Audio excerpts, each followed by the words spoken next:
Hello everyone, welcome back to my channel my freedom blogs. फेरि पनि स्वागत छ आज हजुरलाई मेरो युट्युब च्यानलमा।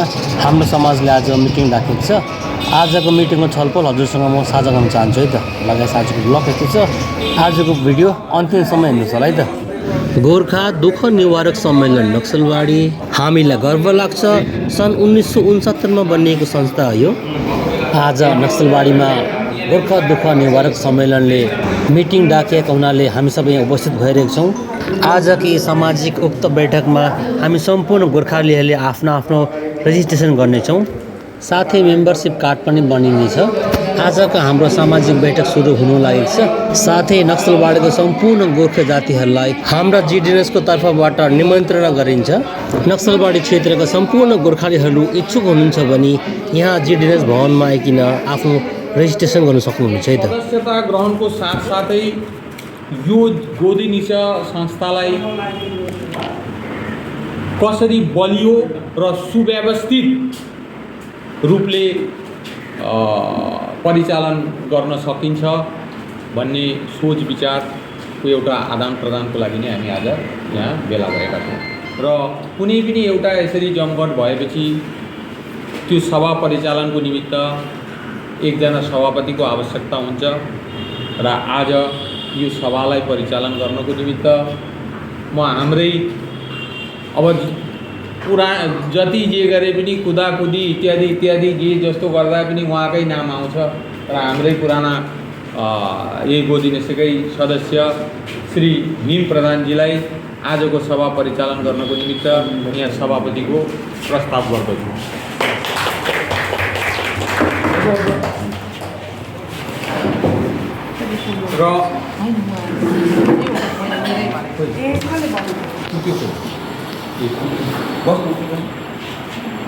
र विशेष चाहिँ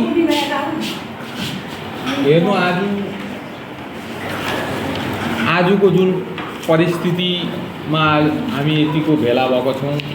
गोदुनिसको अब यो कुनै एउटा सभा गर्दा पनि त्यो सभामा यो गोदुनिस गोर्खा दुःख निवारक सम्मेलन के हो र यसको भूमिका नक्सलबाडीमा के थियो त्यो कुरो त प्रत्येक सभामै आलोचना गर्नै पर्छ हामीहरूले।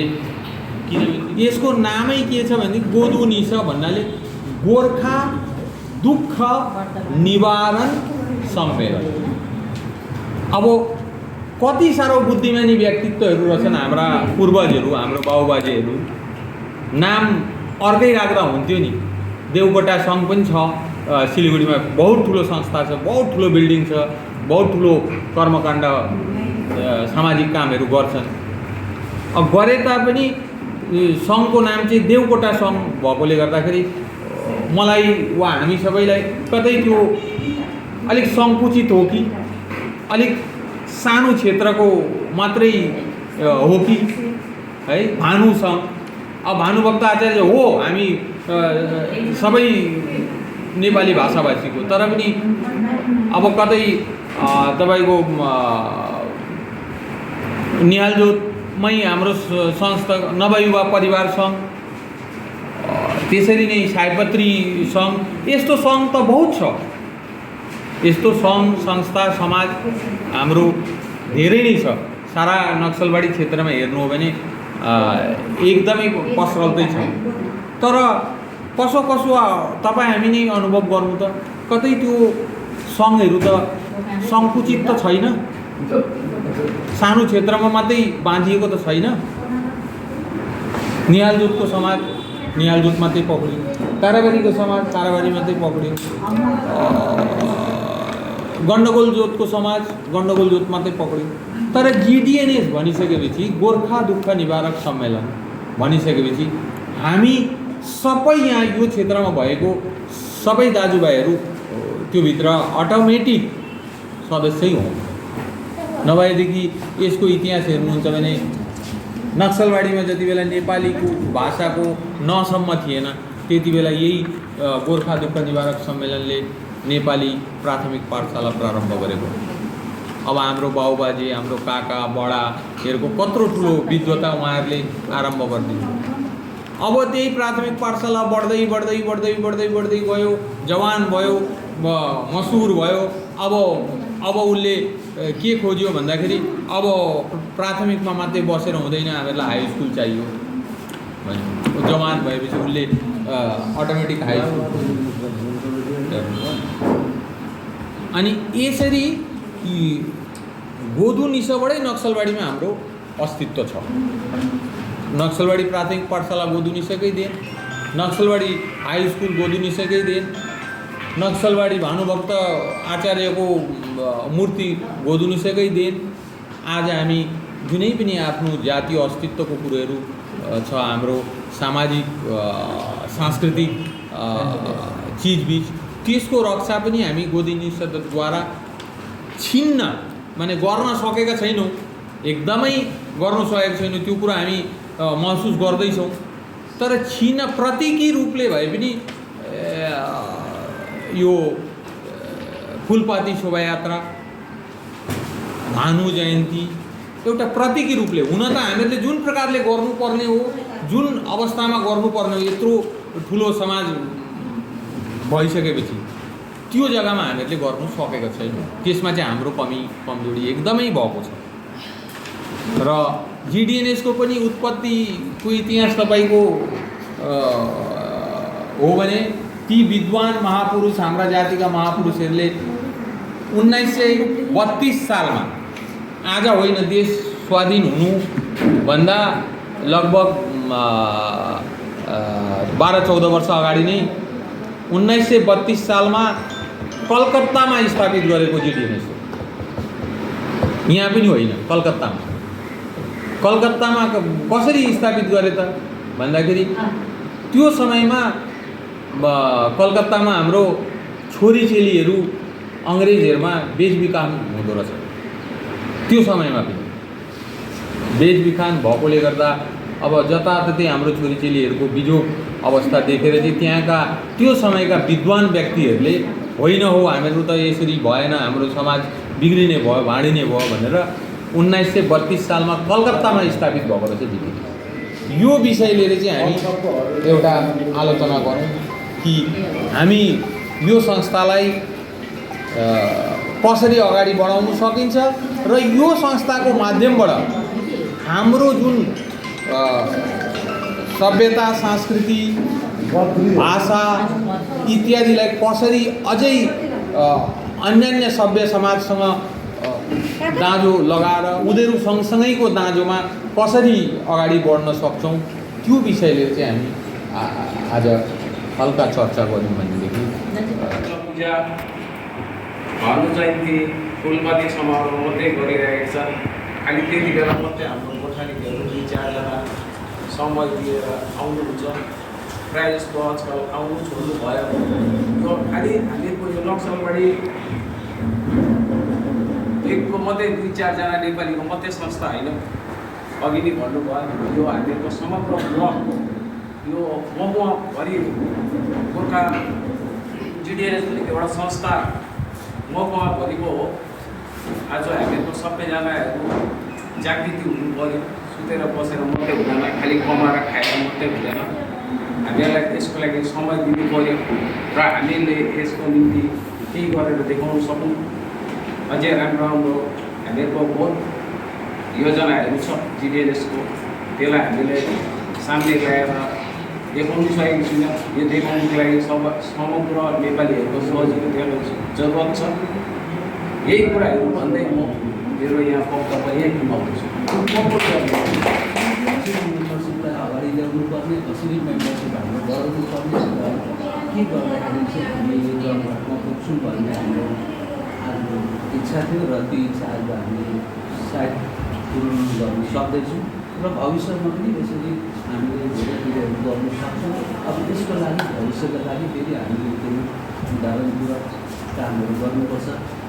मेम्बरसिपको लागि अझै मेम्बरसिप बढाउने कोसिस हामीले राखिरहेको छ।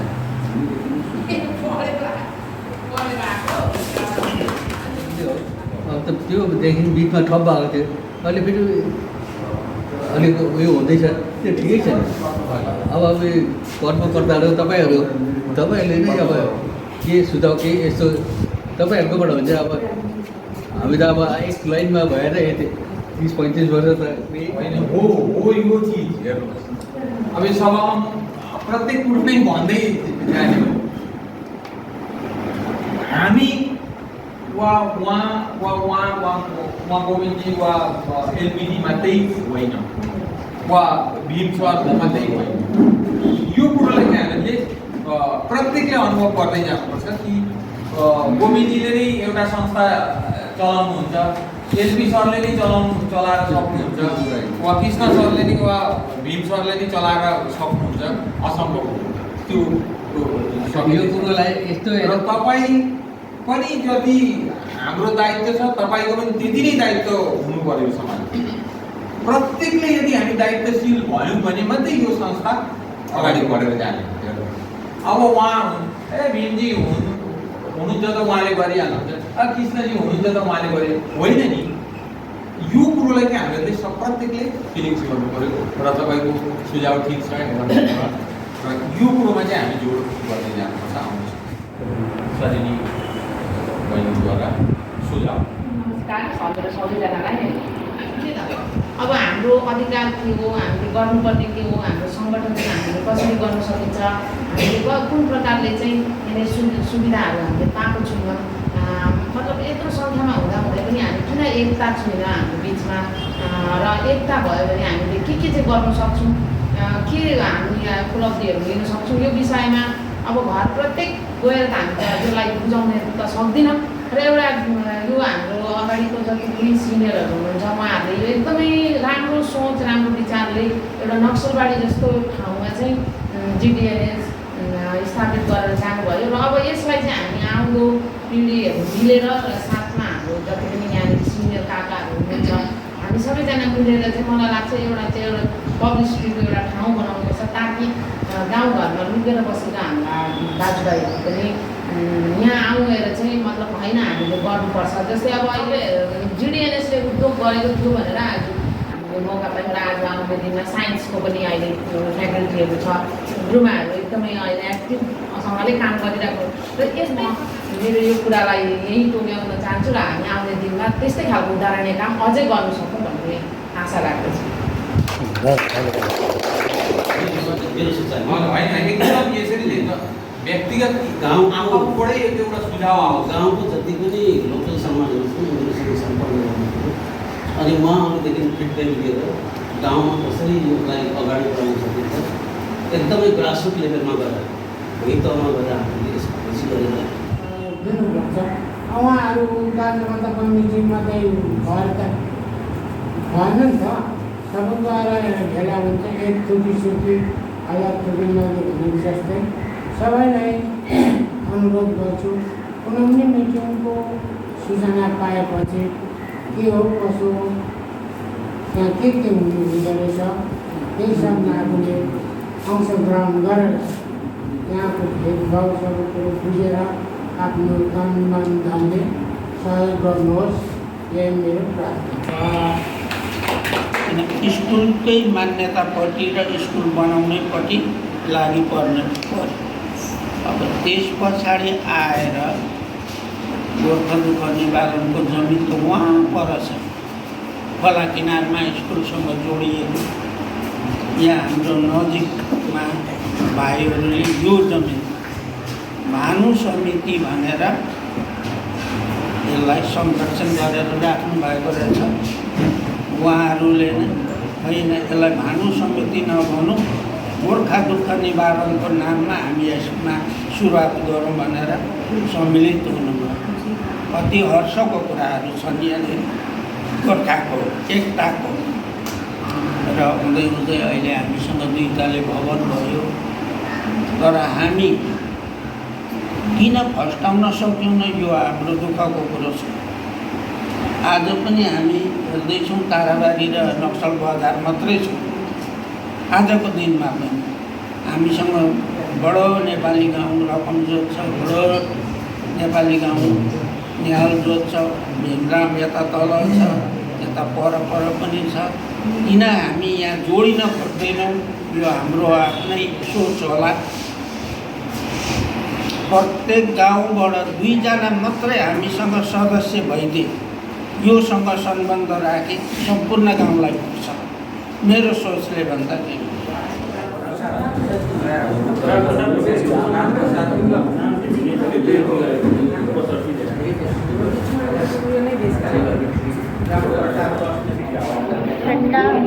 yes.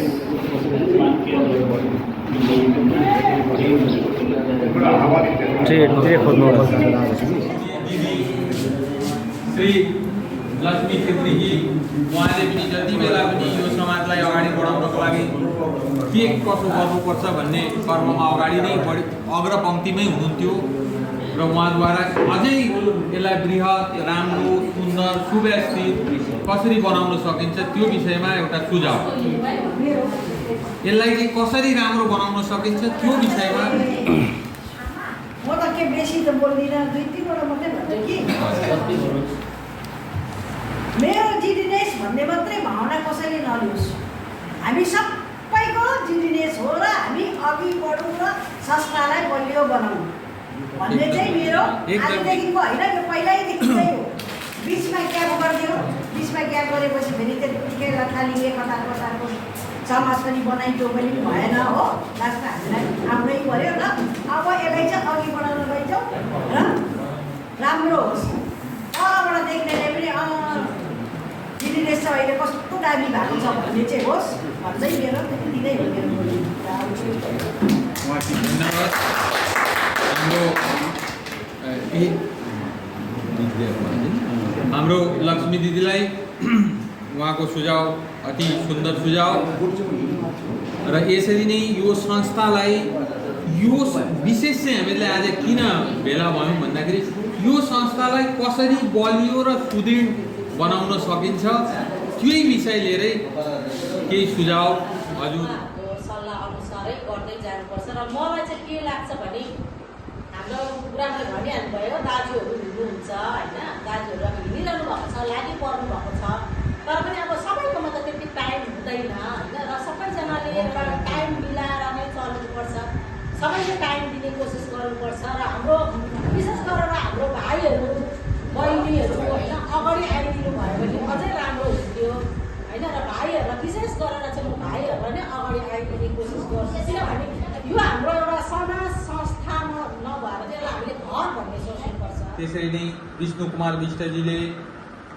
सुझाव प्रत्येक गाउँमा गई प्रत्येक गाउँका सङ्घ संस्थासँग जोडिनुपर्ने त्यसरी नै कृष्ण प्रसाद दासजीले प्रत्येक गाउँबाट 2-2 जना गरी सदस्य संस्थामा जोड्नुपर्छ र आवश्यकमाथि जोड दिनु त्यसरी नै लक्ष्मी छेत्रीजीले खुबै राम्रो विचार दिनुभयो मन नमिले पनि हामीले कुटेर अलग संस्था बनाउनु नहुने रहेछ हामी एकट्ठै बस्नुपर्ने रहेछ एउटै ठाउँमा आउनुपर्ने रहेछ भन्ने जुन उहाँले महसुस गरेर सुझाव दिनुभयो त्यो एकदमै अति उत्तम सुझाव दिनुभयो श्रीमती कालीकुमारी छेत्रीले युवाहरूलाई विशेष रूपले संस्थासँग जोड्नुपर्ने र महिलाहरूलाई विशेष स्थान दिएर महिलालाई अगाडि बढाउनु पर्ने माथि जोड दिनुभयो यो कुरोलाई पनि हामी आउँदो मिटिङमा मनन गरेर अगाडि बढाउनेछौँ त्यसरी नै पूर्णिमा प्रधानले एक जना सदस्यको प्रत्येकले दायित्व लिनुपर्छ कि म एक्लै होइन मसँग 3 जना अझै मैले ल्याउनुपर्छ 3 जना सदस्य गरेर हामीले जोड्यौँ भने यो संस्था त्यसै बलियो हुन्छ भन्ने जुन सुझाव दिनुभयो यो पनि एकदम कदरणीय सुझाव रह्यो। त्यसै मनबहादुर छेत्रीजीले सबै गाउँबाट सदस्यहरू बनाउनु पर्ने अभियान गर्नुपर्ने र त्यो अभियानमा हामी निरन्तर लागि पर्नुपर्छ भन्ने माथि जोड दिनुभयो र त्यसरी नै लक्ष्मी प्रसाद शिवाकोटीले राम्रो सामाजिक भावना भएको व्यक्तिहरूलाई हामीले समाजमा जोड्नुपर्छ यसको आवश्यकता छ र यो सब सुझावहरूलाई हामी आउँदो मिटिङमा राखेर यसलाई शिरोधार्य गर्दै अगाडि बढाउनेछौँ र अब सभाको अन्ततिर आयौँ र सभाको अन्तिममा अब अहिले मैले भन्दाखेरि मोरलेस 43 जनाले हामीले मान्यौँ हामी गोर्खा जातिको प्रति निष्ठा भाव लिएर काम गर्छौँ भनेर हामीले आज यो भावलाई चाहिँ एक्सेप्ट गर्यौँ। तर यो भाव हामीले नक्सलबारीमा 1969 मा ओभरअल इन्डियामा 1932 मा जिडिएनएसले काम सुरु गरिसकेको रहेछ। यो सभाको सुरुमै मामाले भन्नुभयो नक्सलबाडी नेपाली प्राइमेरी स्कुल बनियो, नक्सलबाडी नेपाली हाई स्कुल बनियो, तर हामी नक्सलबाडी नै हो जसले चाहिँ हाम्रो जात र नामलाई अघि बढाएर राखेको छौँ। नेपाली स्कुल सिलगढी सब डिभिजनमा थुप्रो छ, तर जातलाई सम्मान गरिकन तोकिएको छैन। नेपाली हाई स्कुल वेस्ट बेङ्गलमा एउटै हो, नक्सलबाडीकै हो। स्कुल बनियो, प्राइमेरी स्कुल बनियो, हाई स्कुल बनियो, अब कलेज पनि बनियो। कलेजमा नेपाली विषयलाई पनि गाभियो, यो पनि गर्वको कुरा। अब आगामी दिनमा नेपाली सब्जेक्ट पढ्नुको लागि हामीलाई नक्सलबाडी छोडेर बाहिर जानु पर्दैन। र अनर्सको प्रब्लम छ, त्यो जुन चाहिँ मामाले भन्नुभयो यो टेक्निकल चिजहरूलाई हामीले निकालिकन त्यहाँ सरकारसित जानुपर्ने कि स्कुललाई डेपुटेसन दिनुपर्ने ज्ञापन पत्र हामी दिनुपर्छ। अब त्यति बेलासँग बोक्यौँ, अब उमेर पनि थियो, 2-1 जनाले बोक्न पनि सक्यौँ होला। अब हामी पनि सबैजना यसो पाएको हुँदैछौँ, बुढो पनि हुँदैछौँ।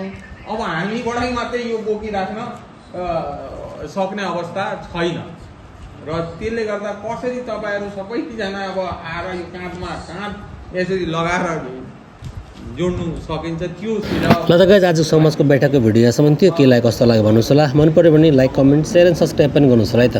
ल त टिल देन बाइ बाइ, फेरि बटोला नेक्स्ट ब्लग।